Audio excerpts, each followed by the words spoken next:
Well, I think the sad fact is the bad guys keep winning, and it's perpetuating the growth of our industry. So, yeah, it is a tremendous career opportunity because security is not going away. And as all things get more digitized, right, security considerations just keep on arriving in new ways. I'll give you a crazy example.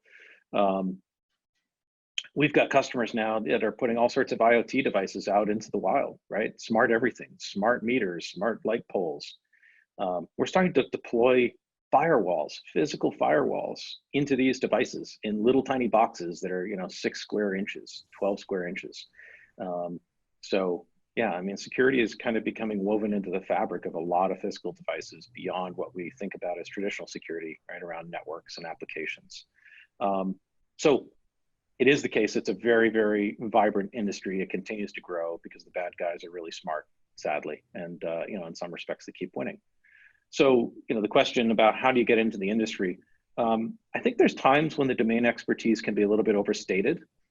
If we look to hire a developer, for example, to build a product, they don't get screened on the basis of whether or not they know the security domain. First and foremost, we're looking for great developers. And the security domain is knowable, right? It's a craft that can be taught. There's a lot of other attributes about being a great employee, whether you're a developer or otherwise, that can't easily be taught, right? There's these innate qualities about you as a person that make you a great team member, that relate to your growth mindset and so on and so forth. But I always look for that and de-emphasize the domain expertise given my druthers in terms of the ranked order of criteria by which to bring somebody into the company. That said, if you're looking to understand the domain, there's some really, really good and mature and robust frameworks out there as it relates to security best practice. So that's really well understood. There's a professional certification called CISSP.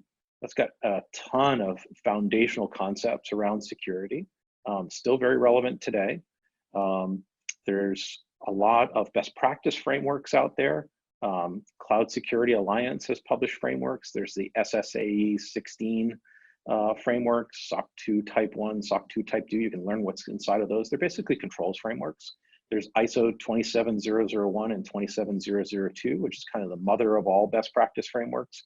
There's the the MITRE attack model, which sort of documents how the bad guys can infiltrate an infrastructure and exfiltrate valuable data, right? So all these frameworks are pretty easily understood in the sense if you want to put the time into studying them, you can learn the domain.